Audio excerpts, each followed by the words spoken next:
And we are live. What's up, guys? Welcome back to another episode. I got a repeat guest. He's been on a couple of times. My good friend, Brad Mills. Look who he is and what he does. He's been a serial entrepreneur for most of his life. He's been in the crypto space for quite some time. He's been involved in many different crypto projects, a well-versed investor in the crypto sphere, and overall kick-ass, cool motherfucker. What's up, Brad? How you been, bro? Excellent. How you doing, Ameer? I'm good. I see you got yourself a little man beard going on. Yeah, this is my ICO beard. I don't have time to shave. Your ICO beard? You're stuck in your garage 24/7? Look, it's still in the pre-ICO phase right now. You can tell. So how much? What's the discount I can get on that beard? No discounts for me, Ameer. That's what they all say. Money talks. White list right here. That's whitelist. That's whitelist. So, man, you've been busy. Fill us in, man. What's happening in the space? A lot of ICOs. Honestly, that seems like the most action lately has been ICOs. And how's my connection, by the way? So far, so good. Okay. ICOs, and then also trying to stay ahead of like the regulatory FUD that seems looming, and you know how regulations are going to impact all of these ICOs that are yet to launch is the big question that's been on my mind. And then we've also got the 2x hard fork looming, which is also a big factor in a crypto investor's worry bucket. I guess you got to wonder, like, what is the 2x hard fork going to do to Bitcoin? Is there going to be another Bitcoin? So talk about that. I think a lot of people don't even know what the fuck's going on with that. So there's, history is, what is it? History is written by the victors. Is that what the saying is?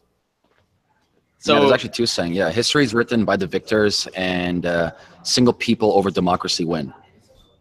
Single people over democracy win? What's that mean? So it's the will of the few, not democracy, that shapes and transforms history. Oh, gotcha. So people always think like the crowd transforms. It's not. The crowds are they're sheep. Yeah, so there's that. Both of those quotes fit perfectly right now with crypto, because there's a lot of people that say Bitcoin used to be a benevolent dictatorship, right? And yeah, majority of the world would be served well under a benevolent dictator. But then, the other side of that is like, what if that benevolent dictator goes crazy and just isn't benevolent anymore? Not good. So Bitcoin at the moment is struggling between the three different powers that are shaping the future of the actual code and economics of Bitcoin itself. And so there's the core developers, who've about 100 and some strong developers who are like to slowly integrate changes and upgrade the network and don't want to like move too fast and break things, right? And then there's the businesses that are getting this crazy influx of customer support from users trying to use Bitcoin, but paying really high fees and having full blocks, and kind of getting frustrated that the Bitcoin network hasn't been upgraded to 2 megabytes or whatever yet. And then there's the other side, which is the miners, who have this game theory sort of play with Bitcoin, where they need to earn Bitcoins for securing the network and processing transactions, but they also have a little bit of incentive to spam the mempool to create a fee market that will take you from, like a 20-30 cent fee to $1, $2, $3. I was paying like $4 sometimes a few months ago for my fees. So to send like $5. Yeah, so I remember I ran this little thing on Facebook for my friends, like, hey, if you don't have any Bitcoin yet, I'll send you $5 in Bitcoin. I got like 20 people asking me for $5 in Bitcoin, and as I was sending these fees, sending these Bitcoin transactions, I was paying like $3, $4 in fees to give someone $5.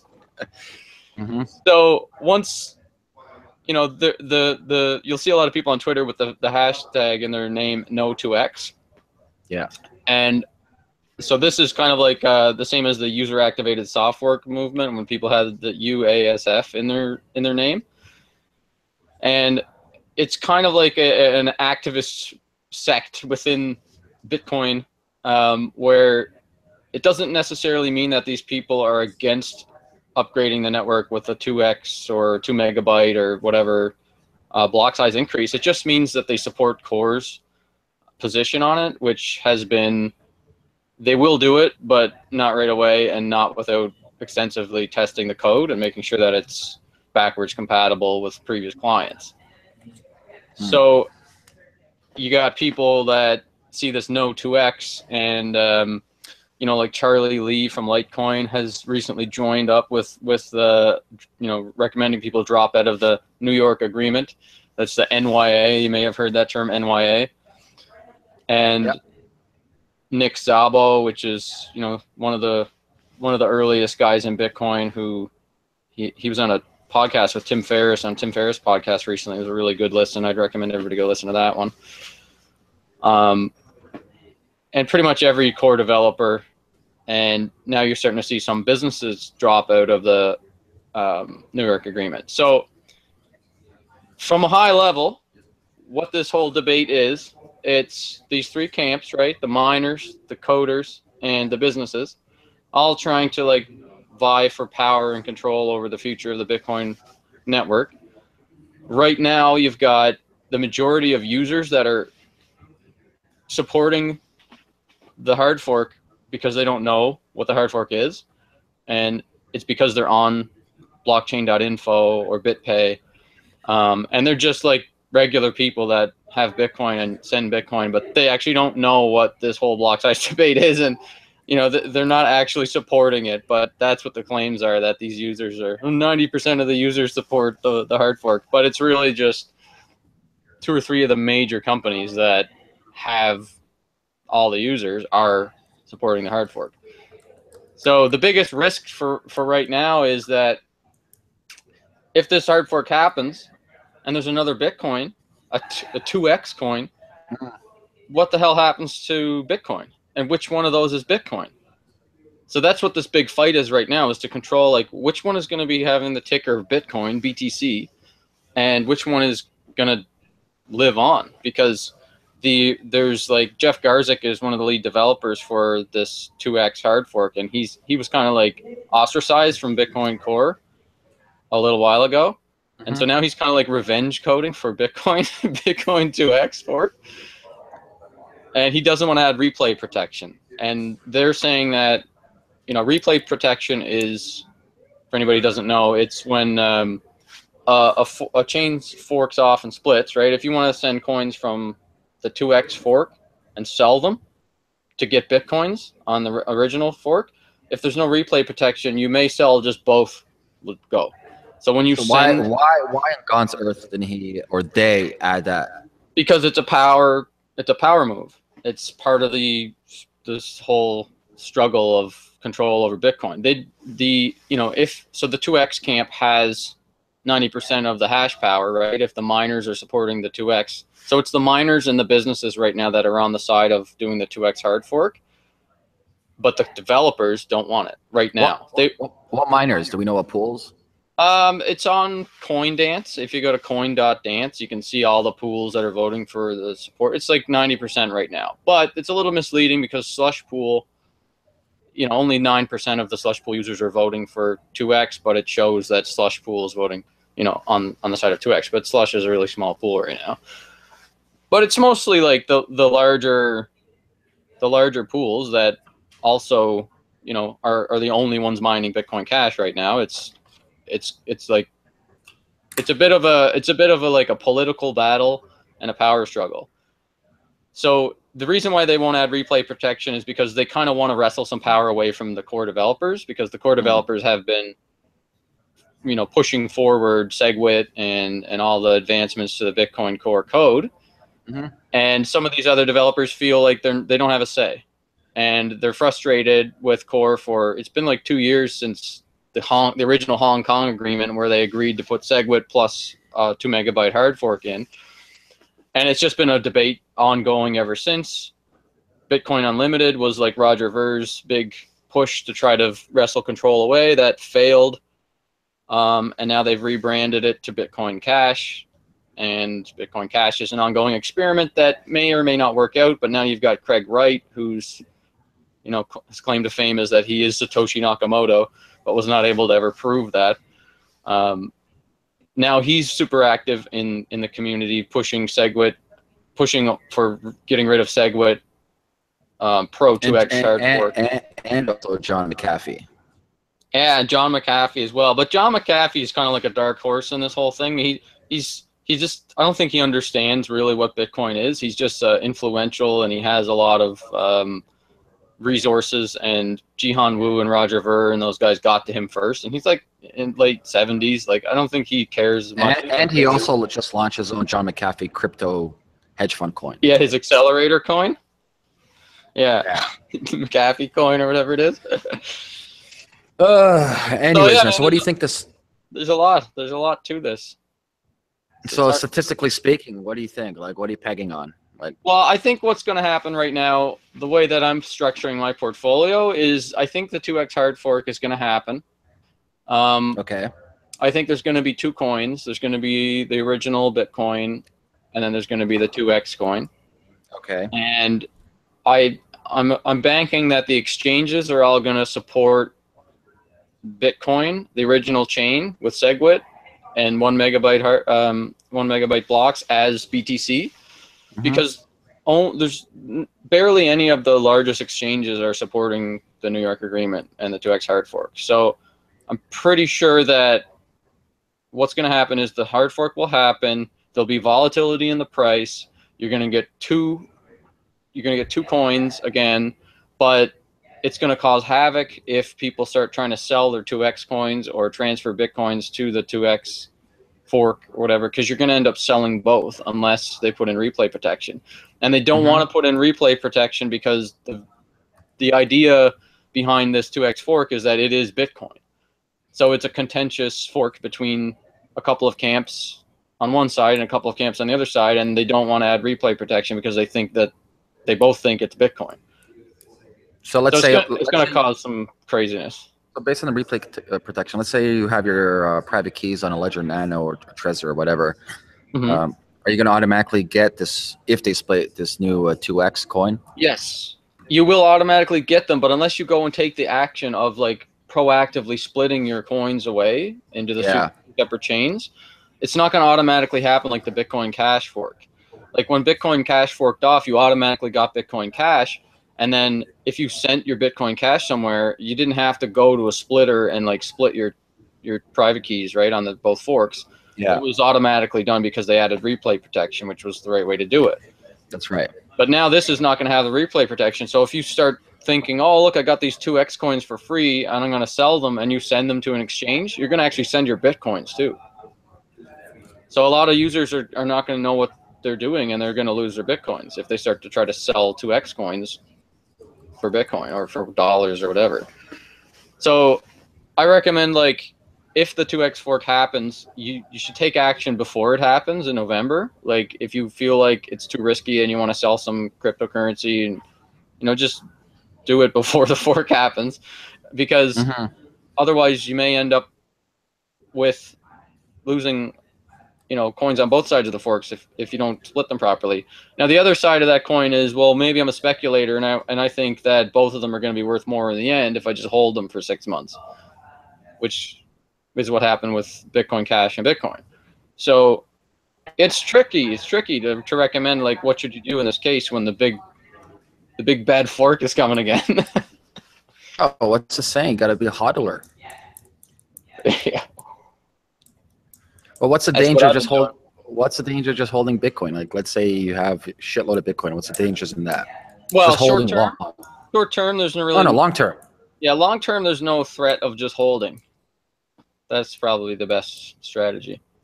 The only threat I can conceive of for long term holding is that this just ends up fragmenting Bitcoin so much, and that if 2x does actually win and they actually do have 90% of the hash power, and 2x becomes Bitcoin, then the majority of the core developers are going to leave Bitcoin. They're not going to. They've already stated, a lot of them, that they won't develop on it anymore, because a lot of these guys are like nerds and like evangelists and passionate developers, like, they're not going to work on a project that they don't like anymore and that doesn't align with their vision and their goals anymore.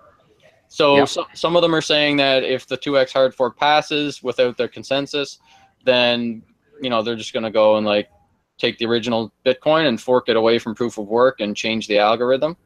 So it won't be the same consensus mechanism anymore. Some of them are saying they'll go work on other projects. Some of them are just going to leave the cryptocurrency space. I mean, there's a risk of, if this 2x hard fork succeeds as the real Bitcoin, then we would lose a lot of smart developers. But then, you know, the other flip side of that is I'm sure there's going to be more smart developers coming on board and joining up. So I really don't know. I mean, in the end, it could be that Bitcoin loses value because of this political struggle, and both Bitcoins, so like Bitcoin Cash, Bitcoin 2x, like they could all lose more value and dominance to altcoins. So maybe, but I actually think Bitcoin Cash might increase in value if there's a lot of issues between 2x. Yeah, Bitcoin Cash probably will. Monero too. Yeah, but then again, like, that all depends on really what the motives are behind Bitcoin Cash, because right now it's only Jihan mining Bitcoin Cash, basically, like keeping the motives is profit. That's the motive. But there's a lot of like speculation that the Chinese government is trying to get a nice grasp and foothold in cryptocurrency, and that Bitcoin Cash is the way that they're doing it. And so maybe that's going to increase the value of Bitcoin Cash, because you've got a government trying to grab a piece, right? But it might also be that the market rejects that, and it just keeps going down, because like another 80,000 coins were sold by Zappo just recently. The price is going down a lot.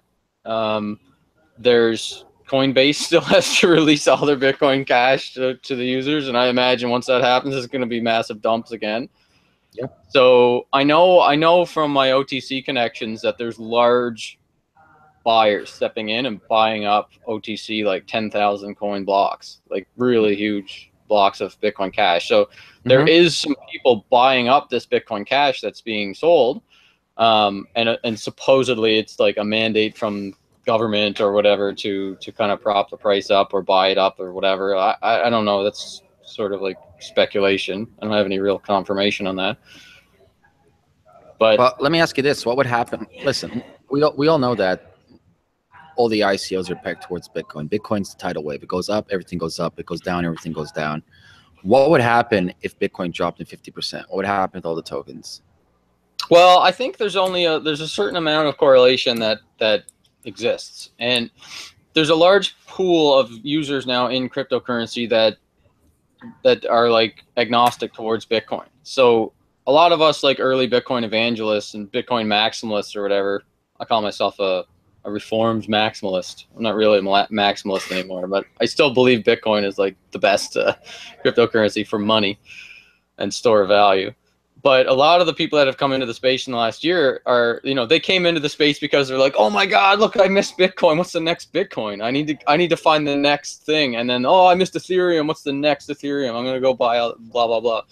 So majority of the people that have come into the space are not really aligned to Bitcoin. So the reason why I say that is relevant is because I feel like if Bitcoin does drop 50%, it's not necessarily going to be bearish for the whole market. And new markets have developed with Ethereum and with the US Tether and the US dollar. So I feel like, yes, Bitcoin is the leading indicator for all cryptocurrency. And when Bitcoin's up, it pulls everything up. And when Bitcoin's down, everybody gets panicked and pulls everything down. But at some point, like, that will decouple, and cryptocurrencies will rise against Bitcoin if Bitcoin capitulates. Because cryptocurrency in general as a space is not going to go away, even if something fails with Bitcoin.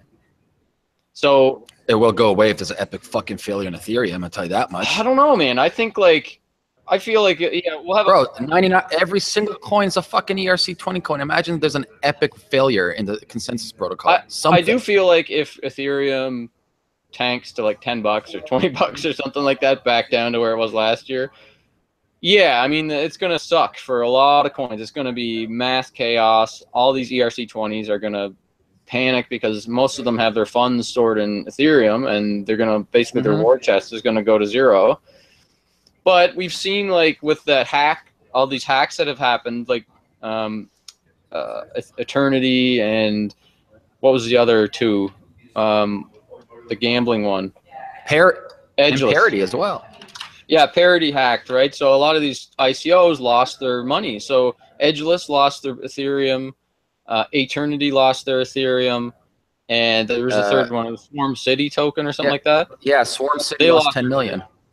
$10 million. So all these guys, like, they're losing their money, they're losing their war chest, and that's kind of like a simulation if what would happen if the market went to zero, right? The Ethereum market went to zero, because these guys, for them, it pretty much did, right? And they're still trading, they're still doing well, like they're still proceeding. So like I feel like we're at a bit of like mass, enough inertia that, and like enough users have come into the space that even if there's some kind of crazy price capitulative event with Ethereum or Bitcoin, it's gonna pull us down for a bit. But I don't see a scenario where in 5 years or even 2 years we're not back to this level or higher. I think I'll beg to differ. First, I'll say 99% of these ICOs won't even ship, and they're not businesses. They will epically burn down to the ground. Yeah. Number two, from even like a technological issue, a lot of these ICOs can't even scale just based on the reality and nature of Ethereum. For God's sakes, like if you have a token, ERC20 token, you can only do 7 transactions per second per node. You can't run, like I can't even run an e-commerce store on that. I can't run any app on that. I can't run hundreds, if not millions of users per second on my platform. So there's a technological barrier at stake as well. Also, there's a barrier at stake, like we do a Blockgeeks. There's not enough developers, there's not enough smart, bright minds working in space, and that's where we're trying to solve that problem with our online learning platform. So for me, I see a lot of what ifs. I see a lot of things that are dependent on wanting each other. I see a lot of things that if one thing in this Jenga piece goes out, everything falls apart, which is scary to me for the whole ecosystem. Yeah, I agree. I think though that like I'm looking at a lot of these projects as they're not actually dependent on Ethereum. They're just ERC20 tokens that could easily be migrated off of Ethereum and put their ticker somewhere else. Like all of these D apps, yeah, that's a major problem. If any of these D apps are really banking on launching on Ethereum with their scalable messaging platform or whatever, Internet of Things upgrade, like whatever your DApp is, if it's going to be on Ethereum and Ethereum can only do 7 transactions per second and gets bogged down whenever the next big ICO happens, those projects, I'm not talking about those. I'm talking more so about the ones like that are just using Ethereum as a fundraising platform. Basically, it's just Kickstarter for them. Like, if I think like Ethereum has taken the technology out of blockchain technology. And I say that just because, which is scary, but it's scary, man. It's really scary. But it works as a fundraising platform. But well, kind of like my whole thing with ICO is like, listen, man, I'm an investor, and I still there's very limited use case scenarios where tokens make sense. Very limited use cases. And I always break it down to this and like crypto economics: input, output levels, also token velocity for increase and decrease. If you buy a stock, I buy a stock to keep it. I have shares in that stock. I can have a voting rights in that stock, and I'm actually keeping. I don't want to sell my stock to buy anything else. I'm thinking long term. Majority of these ICOs, what people are coming in is all arbitrage. It's pump and dumps. People are, increasing in value within the first 2 weeks of launch and decreasing in value afterwards. And there's no reason for me to keep that token. We're at a conference the other day. Everyone raised their hands, saying, "Yeah, I bought a token." Then we asked everybody, "How many of you actually use that token on day-to-day basis on a utility, like actually have value?" Nobody put up their hand. Everybody bought it for speculation. Everybody's looking for arbitrage, whatever that is, and they sell it to, guess what? They want to make more Ethereum or Bitcoin. They're not actually fucking keeping the token or using the token, which defeats the whole purpose of an investment. Like, what are you actually investing in? Well, there's two sides of that argument. I think there's the fundamental analysis and then the actual use cases. And then there's the investment side, right? Like the speculative side. So Yeah, I agree with you on most of these use cases, but here's a little chart I like to keep close by at all times. I don't know if you can see that. Yeah, you showed me that before. That's the stock market. That's cryptocurrencies. Like, that's the pattern that happens in any investment, right? This is from Alpha Trends. Brian Shannon, I think his name is, he wrote this book, Alpha Trends, Understanding Market Structure. And it's a great book on technical analysis. So you're going to see those rises and those dumps and those like ups and downs in any market, whether it's cryptocurrency or stocks or futures or whatever. So fundamentally, that's a separate issue. Like, fundamentally, yes, majority of these projects are going to fail just because they're going to follow the same pattern of startups. Like, what is it, 99% of startups fail or something like that? Yeah, but I at least have a sunk cost box for startups. If I have equity in a company, I'm keeping my equity long term. I want that company to succeed, and I'm doing everything in my power to get more equity in the company as opposed to a token. If someone buys a token pre-ICO at 50% value and the token goes up 200% within 2 weeks, you mark my words, they're fucking liquidating as much as that token. So token velocity goes south. People are liquidating to buy a different asset, a different hedge. You're not actually keeping that token for long-term value. Or second, as the ICO, majority, not all of them. That's not fair to say. We can't just brush it with a broad stroke. But majority of ICOs, they promise an utility of a token, obviously to escape securities. But please name me 25 or even 10 startups or ICOs that I actually fucking use my token Monday to Friday. Yeah, I mean, we're very early in this space, though. I'm trying to play a little bit of devil's advocate, but I agree with you for the most part. But I do think that there's a shift happening, and that eventually there is going to be use cases for these tokens. Not all of them. For sure, 100%, bro. I'm very bullish on that, but on our current landscape, that's not the case. Like, I'm bullish on crypto equity. I'm bullish on crypto rev share. I'm bullish on somehow having a token voting rights system. I'm totally bullish for that. There's a lot of use cases, and because for me, like, totally don't make any sense. And this is a bubble for sure. And we gotta like make sure that we're aware of, like, as investors, we're in a bubble. Wu-Tang Clan is nothing to fuck with. They just got themselves a crypto fucking hedge fund. The cream fund, yeah, cream of the crap, bro. But we're at the bubble when Wu-Tang Clan's in. This isn't anything different though than any other bubble or any other market, I don't feel, except it's open to more people and it's faster. Yeah. And yeah, I think, like, yeah, a lot of these projects are just crap and they're gonna go to zero. And I thought about, I try to think about this too, and especially recently, because we're having like this major backlog of all these ICOs that have run in the past 3-4 months that are not getting added to the major exchanges. So there's, I'm probably holding 50 ICOs just myself, personally, not for the fund, but personally, because the fund thinks like you, Ameer. Like, the fund thinks like the majority of these things are going to go to zero, and we've got this fiduciary duty to our clients to invest in good fundamental stuff and hold long term, and not to be flipping things that are giving us 100, 200% just to get investors in. Like, the fund is a totally separate operator than how I run my own personal portfolio. But for my personal portfolio, I'm a sucker for a deal. So when someone's giving me an 80% discount, I'm like, I gotta toss into that. I gotta take that if it's a good, you know, a good project. Like, I'm not, my bar is like maybe here, you know, where as long as I can see over and there's, okay, it's not on fire, okay, I'll give you my money for 80% discount. But like Alphabet's bar is like up here. So for my personal portfolio, anyway, the reason I'm saying that is because, like, I've got like 50 ICOs that I'm waiting to get launched in my personal portfolio, and I've got no liquidity for all these ICOs right now. So the regulatory risk, I think, is very high for these US-based exchanges like Bittrex and Poloniex and all the like major ones, like whatever. I don't even know if they're Kraken as in the US. I think they are, but they're all not adding tokens right now. Bittrex added ADA this week, which is Cardano, whatever it's called. It's IOHK project. Yeah, that Oborios, what was it called? Cardano, I think is what it's called. Yeah, but the actual consensus model is called maybe it's Oh, Oborios. I don't know. But that one was like it was a Japanese or an Asian only ICO that they ran for 2 years. And like I think so Bittrex probably added that because it's followed, it's not a security. And Bittrex just delisted BitShares and a bunch of other tokens. And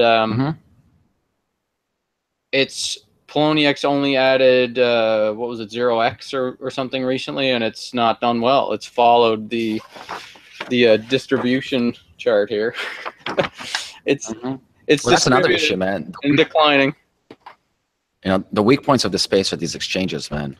Super weak points. So okay, you've got like 50 or 100 ICOs that are like, probably if you were going to rate them from A to F, we've got like probably 30-40% of them are fails, and that number's increasing every day, like instant fails. Like there's no chance that these, I don't want to name names because I talk to a lot of them, but I can't even hold my tongue on the phone with these guys anymore. Like sometimes, like after a call, I'll get on a Telegram group with my friends or whatever, and I'll be like, "Oh, I talked to so and so. It is such a ridiculous piece of shit. Like, this is never gonna work." But now sometimes I'll even say that to them, like straight up on the phone, like after 2 minutes of them talking to me. I'm just like, "This is not gonna work, guys." Even if I've told a guy recently, like, even if you give me 98% discount, I would probably still say no because this is not gonna work. And so you're seeing good, more. man. You have to do that. Yeah. I mean, there's just more and more crap coming to the space. But of the ones that I invested in now, I mean, some of them are decent projects that will probably work if they can get through the startup challenges, right? Like a lot of these are just startup pivots that are putting their technology on a blockchain or decentralizing X. And that's a scary thing. I forget who said it, but I read it on Twitter. I'm like, I totally fucking agree. Most people who are pivoting for ICOs can't fucking raise money from regular angels. Yeah. And that's the majority of these crappy ones right now. It's like a failed startup that couldn't raise any money, but once they just say, "Oh, but it's on a blockchain, like I'm going to give you 100% bonus," like everybody piles in on this ICO, and then it capitulates. Like it pumps and then dumps, and everybody takes profits. So what you say, I totally agree with. That happens, but that is also just a regular human cycle. It's like an emotion-driven cycle in trading in the market. So not all investors are long-term, and a lot of them are traders, and a lot of them don't even know how to trade. So they'll just dump when it's going down because they get scared.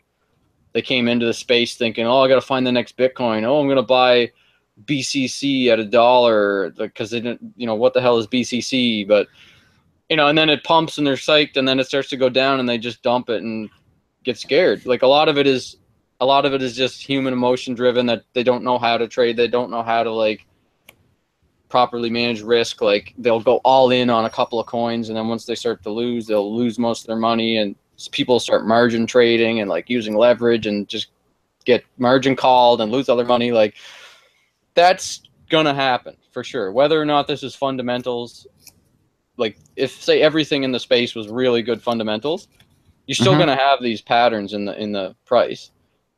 So like, oh, totally.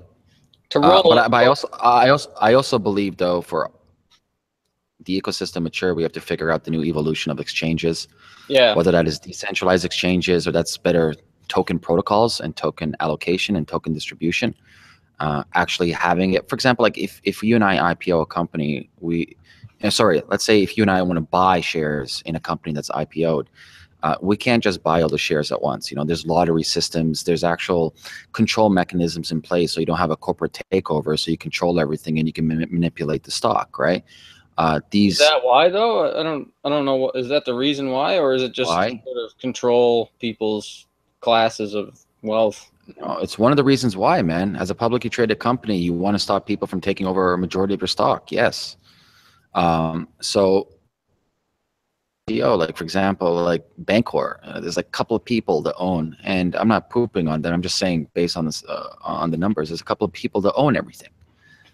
So for me, that's a big red flag. Where if you're investing in something that's like 4 or 5 people own everything, that if somebody decides one day to dump all those coins, the value of your coins go down to zero. And this is why, like, I really liked Civic's token allocation system, where they had a waiting list. They white labeled people. I think they had a cap on how much you could have. Maybe it was like $500 or $1,000. I forget. Yeah. But the whole process was really good. They had a waiting room, so basically they also paused it and restarted it on a day-to-day basis. So the whole system was really, really good. I think ZeroX was very similar as well. Yeah, Kyber Networks, I think, did the same thing, and Red Pulse is going to do that. There's a lot of people using that whitelist method. I mean, that's fine. I just think, like, I'm more of like on the libertarian side, where I think, like, the free market is going to solve all these problems, and why try to control everything? And, like, yeah, but that is the free market. Like, let's say you and I. Not really, let's say because you and I. I wanted to get into Civic, right? I represent a group of, say, 100 people, and I want to buy a decent amount of Civic so that we can all have a little piece of it without trying to waste our whole day sitting in their chat room playing their stupid lottery. Like, that's the way I was feeling about it. Like, why do I have to sit in a lottery? I just want to invest. So their system worked for them, but it didn't work for me. And for all the people. Yeah, but see, that's the thing, though. If you're an open source system like that, and you're saying your token is a decentralized token, the very nature of the word decentralization means that you should decentralize the allocations of that token. Yeah, but when you're selling tokens, you're engaging in free market and investments. Like, if you really want to decentralize a token, then tie the token to the identity or some unique factor of every person in the world and give everybody one. And that's real distribution. Like, well, you could. Wasn't that Byteball that did airdrops that way? Airdrops. Byteball did airdrops to Bitcoin holders, though. So you already have a distribution that's sort of like skewed towards certain whales holding a lot of the coins, and it basically just replicated Bitcoin's holding. You know, I have a friend who had like 2,000 Bitcoins. Yeah, but with airdrops that I kind of prefer sometimes over ICOs, if you really believe that your token has X utility, that it's so wonderful, just give it out. Just give it out. Let's see it. Yeah, there's a BitSend was doing that. There's a few that do that, but the problem with doing that is that, like, it has no value if you just give it out, right? Like, no. Well, supposedly it has value. It's a utility people use in your ecosystem. If more users come on board and use your fucking token on a day-to-day basis, hey, it's going to rise. That's the promise. Yeah, but if it's just like, you know, something that is just giving away tokens, then how valuable? It's no different than a casino. Hey, I go to casino. They give me fucking chips for free. Hey, I got to use the chips in the casino. You going to, man? I got to go there. Yeah, let's go. Niagara, baby. I think, like, okay, so there's like a real issue with these, like, unbalanced distribution tokens. I do like the Bitcoin in the first place was because of the fact that I felt like it was unbalanced, and, you know, the money system was flawed, and the power resides with the central bankers, and, you know, all that stuff, which I wanted to fight against. And my original vision for why I got into Bitcoin is, like, oh, I'm going to help democratize money, and, like, everybody's going to be able to access Bitcoin, and everybody's going to have Bitcoin, and Bitcoin's going to be the new money of the world. But now it's like I'm driven by these capitalist needs to make more profits and acquire as much Bitcoins as I possibly can. And, like, there you go. You just said it. You fucking just said it. See, people buy tokens to buy more fucking Bitcoin. There you go. Yes, I agree that the people want, most of the investors and traders want more Bitcoin or more dollars. So it's like token velocity goes down. Right, so liquidate out into Bitcoin, the value of the tokens. Like you and I selling all our fucking shares in a stock. Buy. Right, but there's a lot of investors that are in the space that really are taking a long approach, and they're not going to sell on dips and volatility. They're just holding. And then when we have eventually these apps and stuff using their supposed tokens for this actual platform that has a real use case, then that'll be a validator, or it'll prove the model wrong. So we'll know once these tokens start to launch, like, are people actually using these tokens, or are people actually just going to only invest in them just for speculative reasons to increase their portfolio value? Only time will tell, man. Only time will tell. But there are so many projects that it would be awesome if they had a more widely distributed token base, right? Like, yeah, I like Civic, what Civic did, but what I think Civic should do is actually their KYC entity, right? Like they're basically putting identities on a blockchain. So why don't they get every person to get on Civic and use some kind of biometric marker or something that can't be easily spoofed, tie it to a SIM card or something like that, so that every person with a cell phone can just take a picture of themselves and then allow them to track where they're going or whatever. It's kind of scary sounding, but something that identifies a person, and then give them a token. And then that's like, or 100 tokens or whatever, and then use like a second cryptocurrency or something just to give out to everybody. Then you'll have like a really super widely equally distributed coin that you won't have all these big whales that have, you know, a whole I don't know, million coin block or something just sitting around waiting for it to go to $100,000 so they can be the richest person in the world. You'll have everybody having some of this network, and then the value of the network is based on who's using it and how much. Only time will tell. Maybe someone will create that. Maybe it will be you, bro, when you go create it. Nah, man, I'm too busy trading and buying ICOs. I can't do that. Sorry. All right, man. We're gonna wrap it up here. I gotta head out. My buddy's waiting for me in another room. Brad, like always, thank you, bro. If somebody wants to talk to you, yeah, I'm at Brad Mills Can on Twitter. All right, cool. All right, I'll actually add your Twitter below this. All right, Brad. Peace. Thanks, man.